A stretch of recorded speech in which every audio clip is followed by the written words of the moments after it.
Rasulullah SAW mengatakan mutad, akan ada kematian massal, ya'khudhu fikum kaqu'asil ghanam, kematian massal yang membinasakan kalian manusia, kaqu'asil ghanam, bagaikan kambing-kambing yang terkena virus lalu mati bergelimpangan secara serempak. Ya, ini yang mau kita angkat, poin ini saja, yang lainnya juga kita bahas. Ya, artinya pada hadis ini, poin ini yang menarik untuk kita renungkan terkait dengan apa yang terjadi saat ini.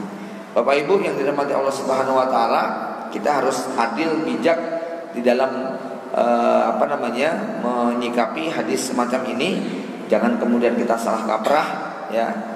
Jadi salah satu tanda dekatnya kiamat adalah munculnya kematian massal yang terjadi secara tiba-tiba.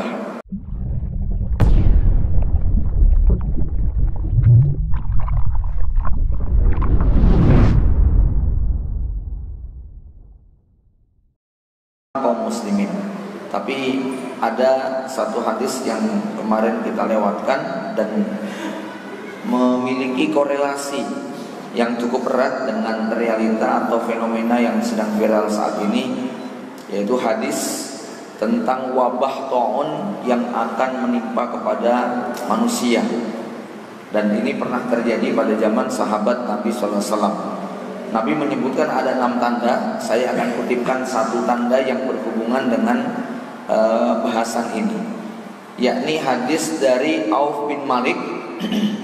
Ia berkata, aku menghadap Rasulullah SAW saat beliau berada di sebuah tenda yang terbuat dari kulit ketika perang Tabuk. Jamaah rahimakumullah, satu hal yang menjadi mungkin bisa disebut kebiasaan Rasulullah SAW, tapi juga bisa dikatakan sebagai salah satu kejadian yang terkadang dilakukan oleh Nabi SAW, yaitu Rasulullah SAW sering memberikan hiburan kepada para sahabat, kabar gembira, berita masa depan di masa-masa ketika sedang genting. Misalnya ketika perang Khandaq, saat para sahabat menggali parit dengan kepenatan, keletihan dan kepayahan yang luar biasa.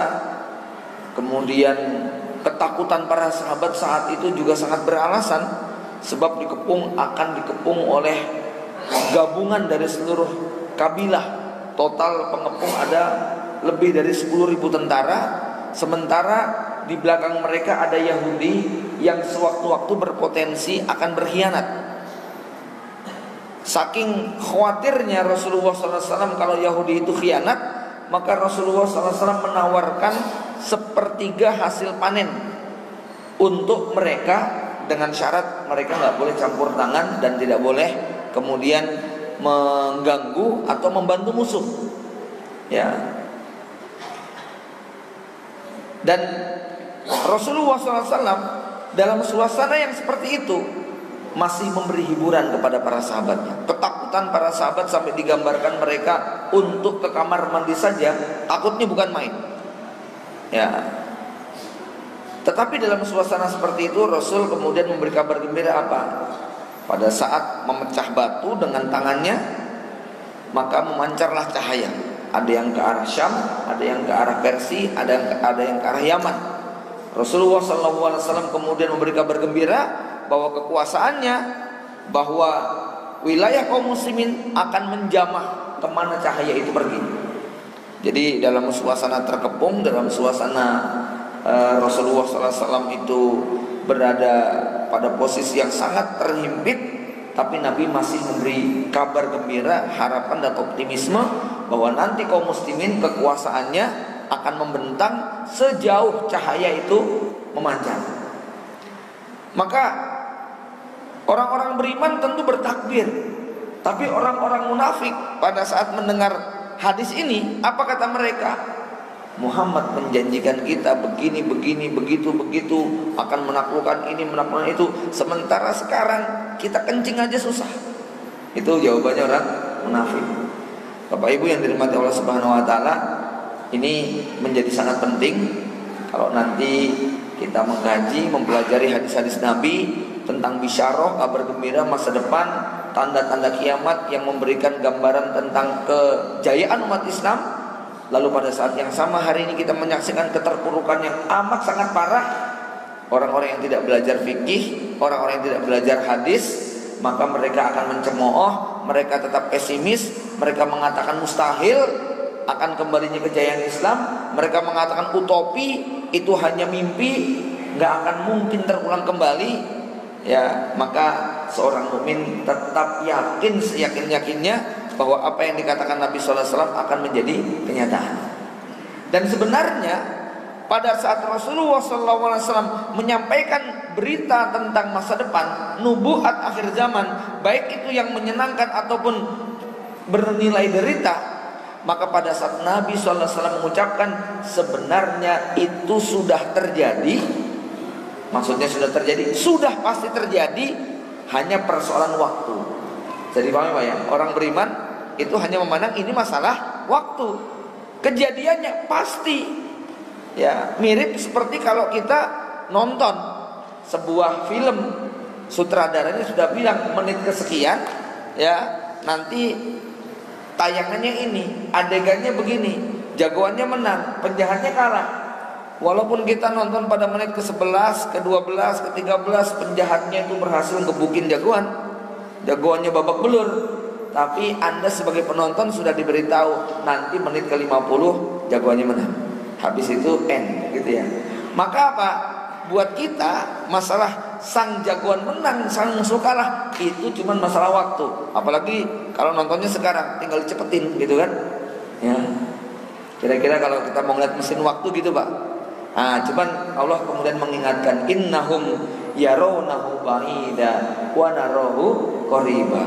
Orang-orang kafir itu melihat akhirat, melihat kematian itu jauh sekali. Kalau kita melihat akhirat, melihat apa yang dijanjikan Nabi itu sangat dekat. Nah, tentu jauh dan dekat ini sangat relatif waktunya, tapi karena kita melihat dengan mata batin, melihat dengan mata hati kita, maka apa yang dijanjikan Nabi itu amat sangat dekat. Nah, begitu pula ini yang terjadi pada waktu perang Tabuk. Kita tahu bagaimana perang Tabuk itu merupakan kondisi yang dikatakan paling ekstrim dalam peperangan. Mereka berangkat meninggalkan kota Madinah menuju Tabuk, butuh perjalanan kurang lebih sekitar 3 pekan. Masa itu sedang panas terik luar biasa, panen hampir tiba. Ini ujian paling berat buat kaum muslimin. Kalau diambil panennya mereka gagal jihad, kalau mereka berangkat jihad gagal panen. Maka ini ujian buat kaum muslimin. Tapi subhanallah, ketika Rasulullah SAW kemudian menghasung para sahabat, 30.000 tentara siap berangkat. Bahkan kemudian banyak umat Islam yang gak punya onta, gak punya kuda, gak punya perbekalan. Mereka datang hanya ditolak oleh Rasulullah, kembali dengan uraian air mata, karena mereka tidak membawa apa yang bisa mengangkut mereka menuju negeri Tabuk. Sahabat Utsman bin Affan mengeluarkan infak sampai totalitas, ya tentu masih kalah dengan infaknya Abu Bakar As-Siddiq yang hampir tidak menyisakan sama sekali buat keluarganya. Umar bin Khattab membawa separuh dari hartanya. Ya, Abdurrahman bin Auf, Utsman bin Affan, ratusan onta, kuda sudah disiapkan. Ya, tapi tetap nggak cukup untuk mengangkut 30.000 para sahabat. Nah, ini perang yang sangat berat sekali. Menunggu di Tabuk 20 hari, musuh ternyata tidak berani datang. Ya. Nah, dalam masa-masa seperti itulah Rasul kembali menyampaikan beritanya, baik itu yang bernilai kabar gembira maupun berita yang boleh jadi merupakan musibah atau bencana. Rasulullah SAW bersabda, "Uqdud sittan baina yaday sa'ah." Hitunglah, akan ada 6 peristiwa sebelum nanti kiamat terjadi. Nabi menyebutkan yang kabar gembira itu adalah penaklukan Baitul Maqdis. Nah, di antara yang merupakan bencana dan musibah, dan ini ada realitanya dengan kondisi kita, Rasulullah SAW mengatakan mutad, akan ada kematian massal, yakhudhu fikum kaku asil ghanam, kematian massal yang membinasakan kalian manusia, kaku asil gonam, bagaikan kambing-kambing yang terkena virus lalu mati bergelimpangan secara serempak. Ya, ini yang mau kita angkat, poin ini saja, yang lainnya tidak kita bahas. Ya, artinya pada hadis ini, poin ini yang menarik untuk kita renungkan terkait dengan apa yang terjadi saat ini. Bapak Ibu yang dirahmati Allah Subhanahu wa taala, kita harus adil, bijak di dalam menyikapi hadis semacam ini. Jangan kemudian kita salah kaprah, ya. Jadi salah satu tanda dekatnya kiamat adalah munculnya kematian massal yang terjadi secara tiba-tiba. Ya. Ada yang mengatakan bahwa hadis ini sudah pernah terjadi pada zaman sahabat. Itu terjadi pada masa Umar bin Khattab setelah penaklukan Baitul Maqdis, kurang lebih pada tahun ke-16 Hijriah. Ini terjadi di Amwas, satu wilayah di kawasan negeri Syam, di mana taun atau wabah kolera yang menyebar saat itu memakan korban hampir 25.000 orang. Masya Allah ya, pada zaman itu belum ditemukan vaksin, ya, sehingga penanganan kolera tidak bisa diselesaikan. Ya, korbannya sangat luar biasa. 15 abad yang silam itu Pak, jumlah manusia baru berapa? Tapi korbannya sudah mencapai 25.000 dan banyak sahabat yang kemudian terkena. Di antaranya adalah Mu'ad bin Jabal. Masya Allah nih Pak, ini sahabat Mu'ad bin Jabal pun terkena wabah pes atau kolera tadi. Ini menjadi penting nanti kalau kita menyikapi bencana alam yang menimpa kepada manusia. Bapak Ibu yang dirahmati Allah Subhanahu wa taala, sebelum saya menjelaskan tentang bagaimana hakikat sebenarnya dari musibah wabah yang hari ini kemudian viral dengan fenomena corona di Wuhan, maka ada 3 cara pandang manusia di dalam menyikapi semua peristiwa, baik itu bencana alam ataupun peristiwa alam lain yang lain, ya. Jadi begini, 3 kelompok ini, satu ekstrem kiri, dia akan memandang bahwa bencana itu identik dengan dia akan memandang dengan cara primitif, khurafat, takhayul, kemudian apalagi hal-hal yang sifatnya klinik. Jadi kalau ada bencana alam, banjir misalnya atau tsunami, maka mereka akan punya asumsi Ratu Pantai Selatan sedang marah. Kalau ada jembatan roboh, mereka langsung berkesimpulan dulu nanem kepala kerbonya kurang, gitu ya. Kalau ada gerhana matahari, gerhana bulan, komentar mereka apa? Betorokolo ngamuk sehingga matahari ditelan, maka segera ambil pentungan supaya ndang dikeluarkan, ya. Kalau nanti melihat fenomena apapun selalu dikaitkan dengan ilmu nujum, perbintangan. Kalau itu menimpa kepada person, dia jatuh, dia kena musibah, lalu dipegang tangannya, ditanya sionya lahirnya bulan apa, kemudian wetonnya dan sebagainya, lalu dia dengan enteng menyimpulkan, oh memang kamu hari ini apes kok berdasarkan weton kamu, ya, berdasarkan sio kamu dan sebagainya. Nah, ini cara pandang masyarakat primitif. Dan masyarakat primitif semacam ini sampai sekarang masih ada nggak Pak? Ada. Bahkan kadang-kadang mereka tinggal di wilayah-wilayah metropolitan dan berinteraksi kepada orang-orang pintar.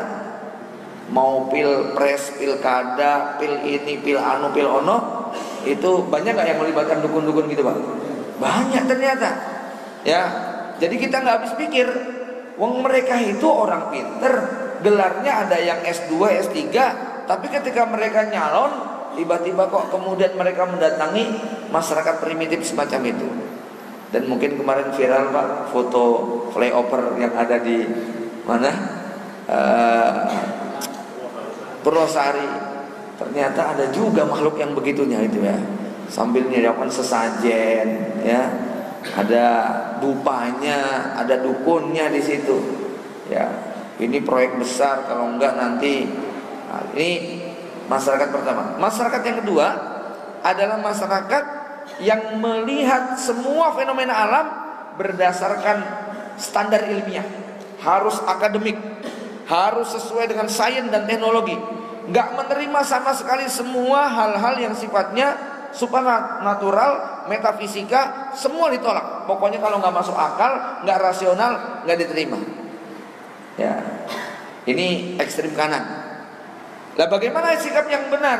Ahlus sunnah wal jamaah, maka ini orang-orang beriman ahlus sunnah wal jamaah, mereka akan menyikapi musibah tidak mengabaikan hal-hal yang rasional, tetapi menyandarkan sepenuhnya kembali kepada Allah Subhanahu wa taala, muhasabah, mengambil pelajaran bahwa ada hikmah di balik semua bencana dan musibah. Ketika terjadi banjir, boleh muhasabah. Oh, ini banyak yang buang sampah sembarangan. Bisa nggak analisa gitu, Pak? Bisa. Oh, ini semua wilayah resepan sudah berubah menjadi hutan beton. Ini kesalahan ini. Tidak melakukan studi analisa AMDAL misalnya. Ya, tidak melakukan penelitian dampak lingkungan. Itu boleh demikian. Tapi ketika itu terjadi, tetap mereka kemudian melakukan muhasabah. Ini barangkali Allah ingin memberikan teguran kepada kita, baik itu karena dosa dan maksiat yang dilakukan maupun karena keteledoran kita mengelola alam. Oh, ini pohon ditebangi semua, padahal Rasulullah mengingatkan begini-begini dan seterusnya. Ya, Rasulullah itu mengingatkan barang siapa mangkoto asidrotan sawabahu ra'sahu fi nari jahannam. Siapa yang menebang satu batang pohon saja, pohon sider, pohon kecil sederhana tapi tanpa alasan, sawaballah ra'sahu fi nari jahannam, Allah akan benamkan kepalanya ke neraka jahanam.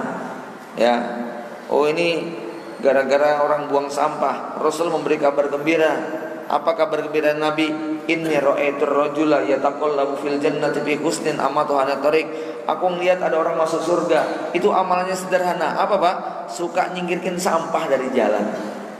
Ini kabar gembira buat tukang sampah, ya.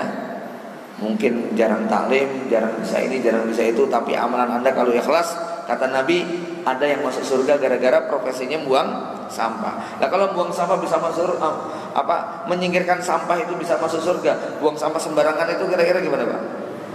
Hah? Jamaah yang dirahmati Allah Subhanahu wa taala. Nah, orang beriman memandang musibah bencana itu selalu dari dua dimensi yang sempurna. Tidak mengabaikan hal-hal yang rasional, tapi juga tidak mengabaikan hal-hal yang supranatural. Maka ketika terjadi banjir, ketika terjadi tsunami, ketika terjadi erupsi, ketika terjadi semua bentuk bencana, orang beriman dia tetap melakukan analisa penyelamatan, ya, tetapi kemudian dia tobat, istighfar, kembali kepada Allah, kemudian mengajak manusia untuk merenung betapa lemahnya manusia dan betapa maha kuatnya Allah Subhanahu wa taala. Ya. Maka peristiwa terkait dengan wabah, bahasa kita virus yang menyebar, ya, maka lihat orang-orang kafir kira-kira menyikapinya gimana, Pak? Dia pilih yang nomor berapa? Ya tergantung. Kalau orang kafirnya klinik, ya pilih yang nomor 1. Kalau orang kafirnya so ilmiah, dia akan pilih yang nomor 2. Nah, orang beriman tidak demikian. Ya, dia tahu musibah itu bisa menimpa siapa saja, tapi Allah Maha Kuasa untuk menyelamatkan sejumlah hambanya. Ya, coba Bapak Ibu sekalian, ya, video-video yang kita tonton itu mengerikan, ya. Mengerikan dalam arti betapa sadisnya penanganan terhadap para korban yang terkena penyakit atau terkena virus tersebut, gitu kan? Ya, saya nggak perlu cerita detail panjang lebar tentang video-video yang kemarin viral, tapi saya ingin sekali menyampaikan bahwa walau alam dari diskusi kami di grup-grup para dokter, saya kok agak ketar-ketir, Pak, menghadapi fenomena yang satu ini. Ya, kenapa? Banyak sekali angka-angka yang disembunyikan. Kalau informasinya per hari ini itu baru 1.700, tetapi seorang juragan Cina yang tinggal di Amerika, dia berani memberikan satu prediksi dengan kalimat, ini sudah terkonfirmasi. Sepekan yang lalu korban sudah 50.000 orang. Ya, Kemudian data yang terbaru juga bahwa ada 45 petugas krematorium yang bekerja 17 hari full. Perharinya mereka membakar 1.200 mayat. Ya, berarti yang dibakar sudah berapa? Angkanya 20.000 lebih. Ya, dan kita paham dalam perkara ini upaya rezim Cina menyembunyikan data informasi itu luar biasa. Ya, sekarang mungkin baca juga ya bagaimana razia-razia terhadap mereka yang suka menyebarkan konten tentang Wuhan. Kemudian dari contoh yang pertama, ketika seorang dokter muda umur 34, Li Wenyan, meninggal dunia karena dia termasuk dokter yang pertama kali mengingatkan, tapi kemudian ditekan oleh rezim jangan menyebarkan berita negatif. Akhirnya beliau meninggal hari Jumat yang lalu, ya, sekitar 10 hari yang lalu, Jumat, setelah dia kemudian divonis mati. Dan ini baru satu lagi, ada dokter yang juga luar biasa yang akhirnya meninggal dunia juga. Karena apa? Terpapar. Ya, singkatnya walau alam bisawab. Kira-kira kalau antum sebagai orang beriman melihat fenomena ini, bagaimana kita menilainya, Pak? Bagaimana kita memandangnya? Buat orang beriman, maka ketika melihat fenomena ini sekali harus utuh, harus lengkap. Ya. Kalau dia menimpa kepada orang-orang kafir, maka kita sudah yakin bahwa itu ada siksa dan azab. Itulah kesimpulan yang bisa kita ambil dari wabah katak, kutu, belalang, darah yang menimpa masyarakat Fir'aun. Ada berapa itu? Sekitar 6 ya. Allah menyebutkan ada 6 bencana. Wabah, hujan batu, darah, katak, belalang, ya. Ini menimpa kepada Fir'aun. Gak ada kesimpulannya kecuali itu ada siksa dan azab.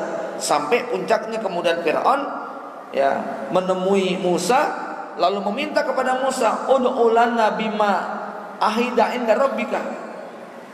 Wahai Musa, tolonglah engkau berdoa. Kamu kan punya janji dari Rabb. Doakan. La in kasyafna, kalau seandainya musibah ini, ya, tersingkap dari kami, kemudian bencana ini diangkat, nanti kami akan serahkan Bani Israel. Wes, kami nggak akan ini, kami tobat lah, begitu kira-kira ya. Tapi apa yang terjadi begitu kemudian Nabi Musa berdoa dan akhirnya musibahnya diangkat, balik lagi mereka justru memburu Nabi Musa sampai ke Laut Merah. Ya, jamaah yang dirahmati Allah Subhanahu wa taala, sikap orang kafir dari dulu sampai sekarang tidak ada bedanya. Jadi seperti itu. Ya, yang menimpa kepada kaum Nabi Lut, yang menimpa kepada kaum Nabi Nuh, yang menimpa kepada kaum Ad, yang menimpa kepada kaum Samud, itu ya cuma satu kesimpulannya. Semua ayat-ayat berbicara bahwa itu adalah azab. Ya. Bapak Ibu yang dari mata Allah Subhanahu wa taala, namun demikian, saya tetap punya perasaan, hati nurani, jiwa kemanusiaan kalau melihat mereka jatuh bergelimpangan. Kasihan banget. Tapi kasihannya bukan kasihan, jangan salah paham Pak ya. Ya. Kalau kita melihat musibah yang terjadi di Suriah, di Rohingya, di Uighur, kaum muslimin mengalami pembantaian, penyiksaan sampai mereka kemudian meninggal, jumlahnya juga sangat banyak. Kalau yang di Suriah hari ini lebih mengerikan, di Idlib khususnya, sudah mereka dibombardir tiap hari. Tambah musim salju yang dinginnya minus sekian derajat Celcius.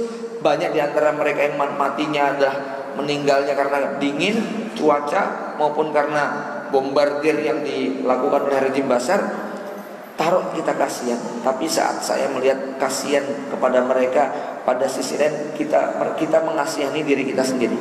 Maksudnya bagaimana? Kita bilang kasihan kepada mereka, tapi mereka mendapat karunia yang sangat luar biasa, ya tidak? Insya Allah itu syahid semuanya itu, ya. Mati ditembak oleh musuh, mati karena mempertahankan agama, mati karena tenggelam, mati karena tertimpa reruntuhan, itu syahid semuanya. Ya, begitu juga yang terjadi pada kaum muslimin di belahan bumi yang lain yang mereka mengalami bencana alam misalnya, itu syahid semuanya insya Allah. Nah, kalau kita kemudian melihat orang-orang yang tidak beriman itu yang terjadi adalah sungguh kami akan menimpakan pada mereka azab di dunia sebelum nanti mereka menerima azab di akhirat yang lebih keras lagi. Itu yang kadang-kadang kita, ya Allah, kasihan sekali mereka ini. Sudah di dunia tersiksa sengsara luar biasa, besok di akhirat mereka akan merasakan derita yang tiada tara. Makanya ketika ada sahabat Nabi yang bapaknya meninggal dunia dalam keadaan kafir, dia nangis. Ketika ditegur oleh sahabatnya, saya lupa ditegur sahabatnya atau ditegur oleh Rasulullah, kenapa engkau menangis? Bukankah bapakmu meninggal dalam keadaan kafir? Justru karena dia itu kafir ya Rasul, makanya aku sedih, karena nggak bakal bisa berjumpa dengan dia nanti di akhirat. Ya, kalau dia meninggal dalam keadaan beriman, saya nggak akan sedih. Ya, ini hanya masalah waktu bahwa besok Allah akan pertemukan kita kembali. Makanya ya betul-betul kalau kita saksikan mereka ini sudah mengalami siksa di dunia yang luar biasa, besok mereka akan mengalami siksa yang lebih pedih. Fa'tabiru ya ulil absar, maka ambil pelajaran wahai orang-orang yang punya pikiran, ya, bahwa musibah bencana kalau menimpa kepada orang yang tidak beriman itu merupakan azab di dunia sebelum mereka mendapatkan azab di akhirat. Bagaimana kalau menimpa kepada orang beriman? Ya. Bagaimana kalau menimpa kepada orang beriman? Kalau menimpa kepada orang beriman, maka ada berbagai kemungkinan. Satu, dia merupakan bala. Kalau orang itu ahli maksiat tapi dia masih beriman, maka bencana musibah yang datang kepada dia akan mengurangi, menggugurkan sebagian dosanya. Ya. Kalau itu menimpa kepada orang beriman yang ahli ibadah dan taat, maka akan mengangkat derajatnya. Bahkan itu merupakan bentuk kemuliaan. Di dalam sebuah riwayat disebutkan, inna mautul fuj'ah rohatun lil mu'min wa ahdatu asafin lil kafir. Ini Masya Allah hadisnya nih. Kata Nabi apa? Kematian mendadak, kena virus, kena wabah, banjir bandang, tertimpa reruntuhan, erupsi, kematian mendadak itu, ya. Kata Rasulullah apa? Rohatun lil mu'min. Dia merupakan istirahatnya orang beriman. Sudah nggak perlu capek-capek lagi ibadah, dicukupkan sama Allah Subhanahu Wa Taala. Nggak perlu capek-capek lagi mikir cari nafkah, nggak perlu capek-capek memikir beban hidup yang makin berat. Ya, maka kata Rasul, kematian mendadak bagi orang beriman itu adalah rohatun lil mu'min. Maka kalau kita melihat ada orang mukmin misalnya yang kemudian kena gempa, kena musibah, bahkan misalnya ada suku Uighur yang kena. Walaupun berita yang beredar nggak ada satupun suku Uighur yang kena, ya mudah-mudahan sih nggak hoax Pak ya. Karena memang ini fenomena virus ini hoaxnya juga lumayan banyak gitu Pak. Ya, kita kadang-kadang nggak ngerti mana yang valid, mana yang itu adalah berita bohong. Ya, maka agak harus hati-hati menahan diri.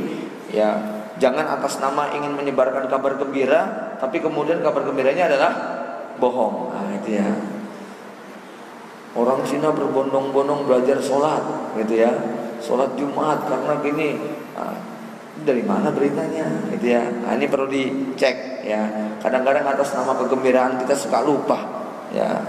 Ya, saya ingin berbagi bahagia. Iya berbagi bahagia, tapi harus dengan berita yang valid, dengan berita-berita palsu.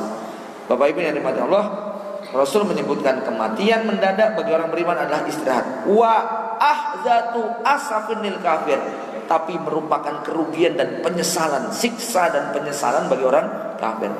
Lagi asik-asik maksiat, kemudian apa? Mati Pak. Ya, udah kematiannya itu Masya Allah, deritanya luar biasa. Begitu masuk alam barzah disambut malaikat mungkar nakir. Itu baru di alam barzah, belum nanti di akhirat. Bapak Ibu yang dirahmati Allah Subhanahu Wa Taala, maka dalam memandang musibah ini perlu kita detailkan. Ya, pertama, dia betul-betul bisa menjadi bala bagi orang beriman sekalipun, supaya diambil pelajaran bagi orang-orang yang ahli maksiat. Betapa mengerikannya kalau mati dalam keadaan maksiat. Walaupun nanti orang beriman itu masih tetap ada harapan masuk surga setelah dosa-dosanya diampuni dengan proses dibakar di neraka, tetapi tentu setiap kita pengennya mati dalam keadaan husnul khotimah. Ya.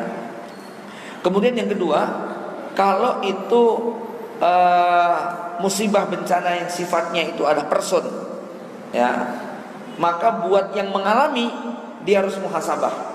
Saya ini kurang apa ya?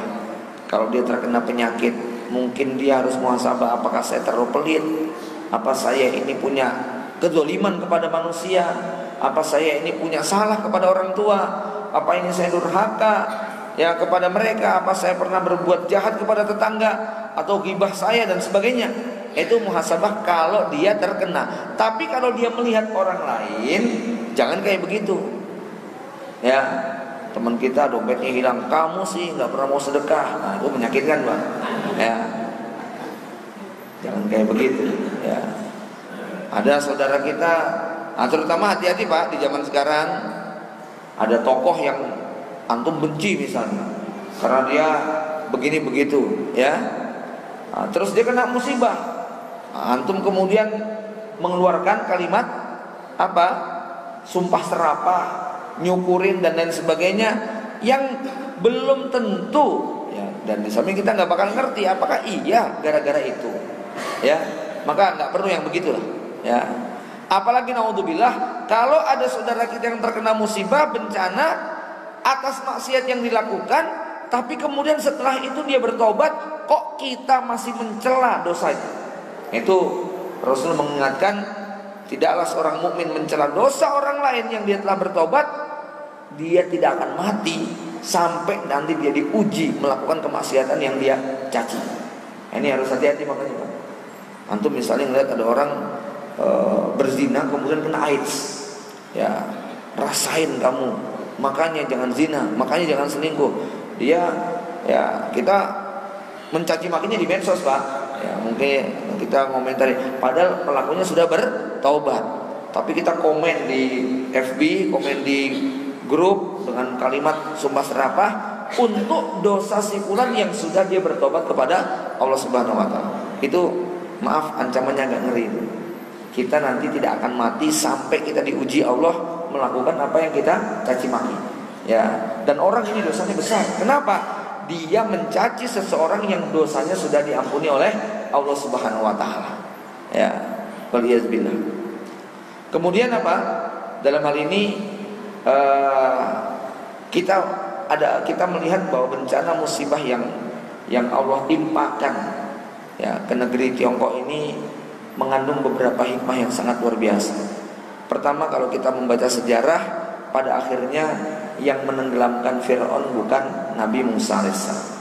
Yang mengalahkan 1.200.000 tentara Fir'aun itu bukan pasukan Nabi Musa yang lemah-lemah. Yang mengalahkan Namrud yang mengaku sebagai Tuhan itu juga bukan Nabi Ibrahim AS. Ya, tapi Namrud dikalahkan oleh makhluk kecil, nyamuk. Yang konon dalam riwayat itu nyamuk yang sayapnya sudah patah sebelah, masuk ke telinganya, menggerogoti isi dalamnya sampai memakan otaknya selama 40 hari 40 malam. Akhirnya mati terkapar dalam keadaan mengenaskan. Setelah kemudian mati, nyamuknya keluar. Ya, ya Rahman. Ya, ini dari hal ini kemudian kita masya Allah punya optimisme bahwa Allah itu punya berbagai macam cara yang tidak pernah diduga untuk menyelesaikan kesombongan manusia.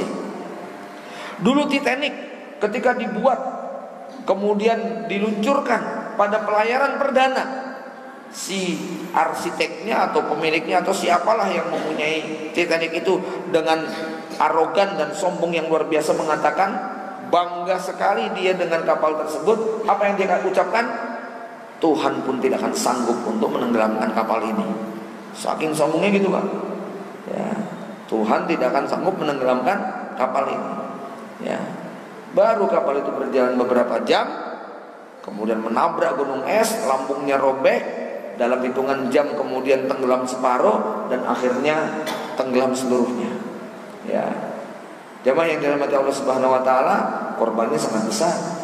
Ya, sama kalau mungkin antum kemarin nonton video yang viral ya, bagaimana seorang Ihsan Al-Faruqi ya, dia memberikan satu wejangan. Peristiwa yang terjadi di Wuhan itu hanya beberapa hari setelah sang presiden dengan sombong dan arogan mengatakan tidak akan ada kekuatan yang bisa menghentikan laju Cina.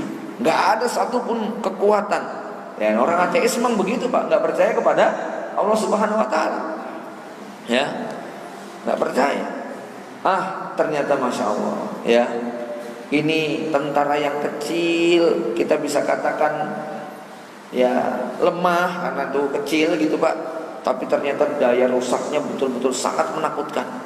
Ya, termasuk juga barangkali walau alam Islam, Indonesia ini rakyatnya sudah panik. Kenapa banyak rakyat Cina yang diimpor ke Indonesia, sementara di sini kami nggak dapat pekerjaan? Ya, gimana cara menyetopnya? Bingung nggak Pak kira-kira Pak? Bingung gimana cara menyetopnya? Ya, inilah jamaah yang dirahmati Allah, jangan pernah putus asa dengan kekuatan doa. Ad-doa usilahul mu'min. Doa itu senjata yang mustajab bagi orang beriman. Ternyata masya Allah, kita mendapati fenomena yang sama sekali tidak pernah kita bayangkan. Dampaknya sangat serius.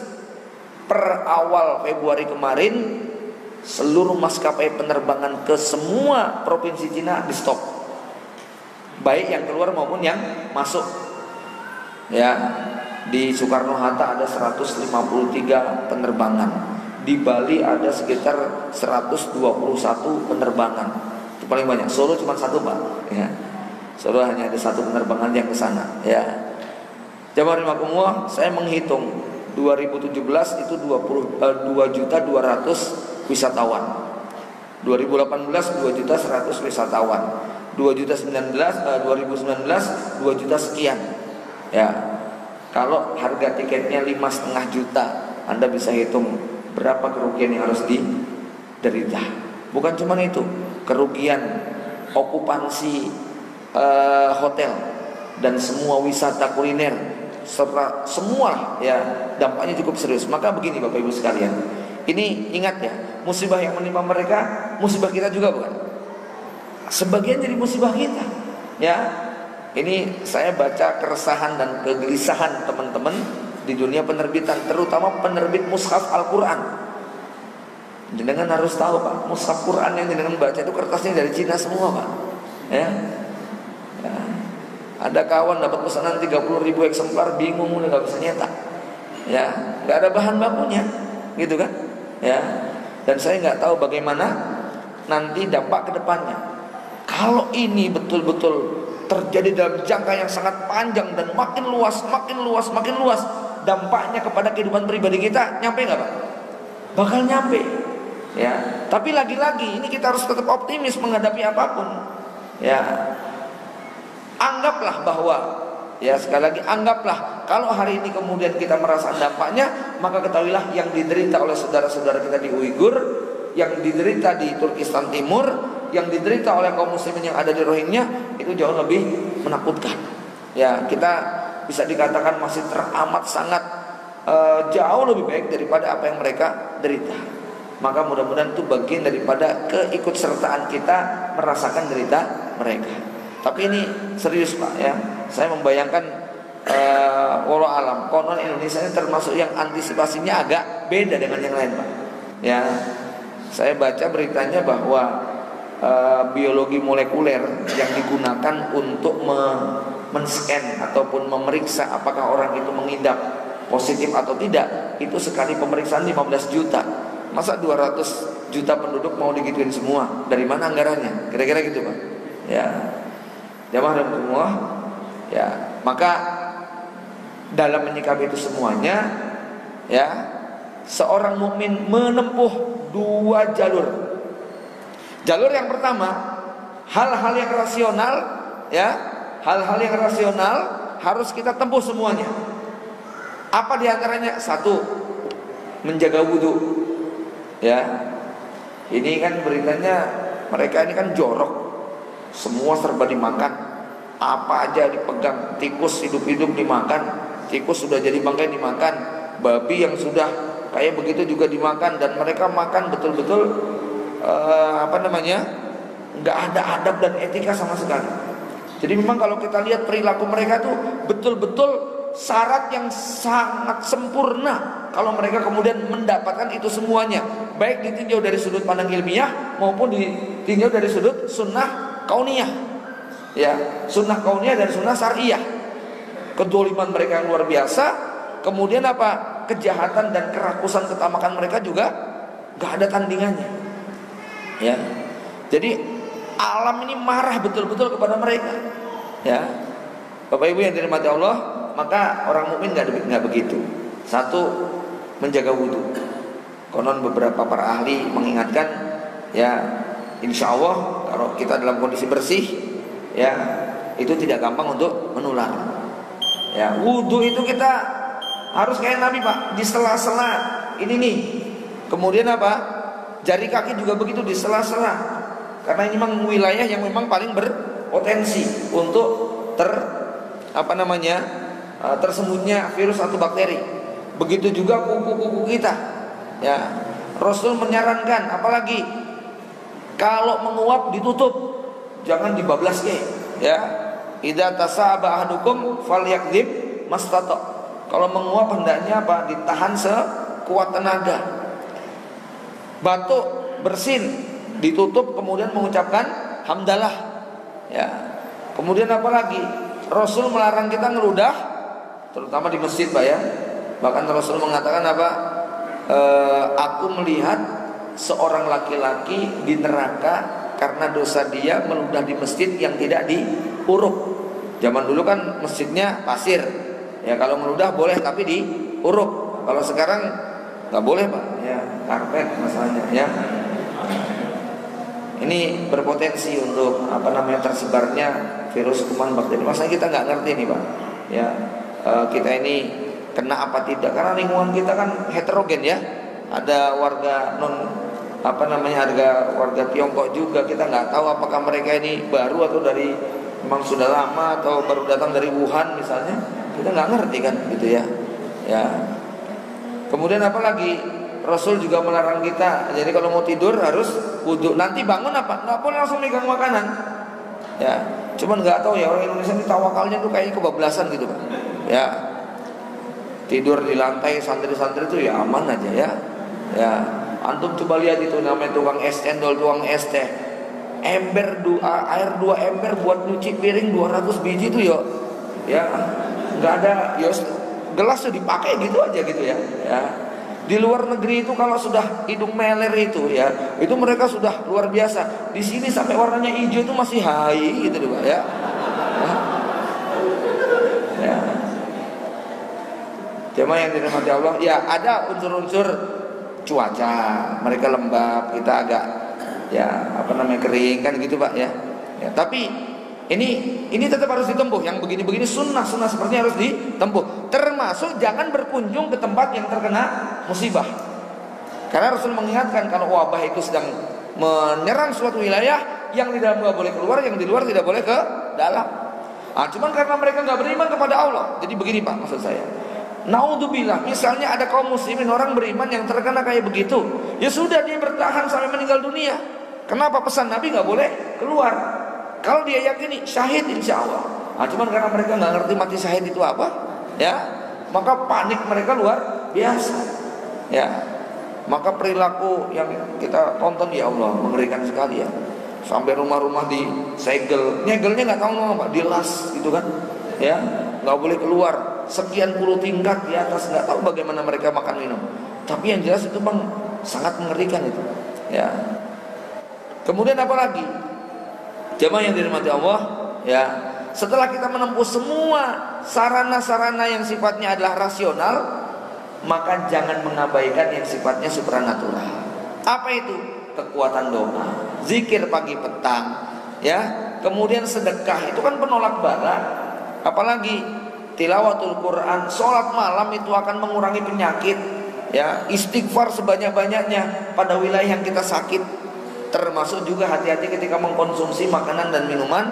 Kan hari ini kita agak berat, Pak. Makanan minuman yang ada itu untuk betul-betul sampai taraf halal dan thayyibah, nampaknya banyak yang baru berhenti di halal, thayyibnya belum, gitu ya. Maka saya pernah berselarah begini, kayaknya melihat makanan yang ada di zaman sekarang ini, kan kita nggak bisa menghindari gula. Apalagi kalau antum mengikuti madhabnya Zaidul Akbar, ya, wah stres semuanya mungkinnya, ya. Jadi Ustadz ngikuti nggak? Aduh, saya prinsipnya sederhana lah, ulu wasrobu wala tusrifu, itu aja, ya. Ya, Ustaz ada pantangan sih. Enggak sih, pantangannya satu aja, makanan haram, udah itu aja lah ya. Ya. Nah, tapi memang realita Bapak Ibu sekalian bahwa hari ini kita dikepung dengan makanan-makanan yang tidak thayyib. Maka saya pernah nyampaikan kayaknya baca doanya nggak cukup dengan bismillah. Perlu ditambah bismillahilladzi la yadurru ma'asmihi syai'un fil ardi wala fis sama. Itu kan doanya Khalid bin Walid ketika disuruh makan racun, Pak ya. Ya, dengan nama Allah tidak memberi bahaya sama sekali, ya.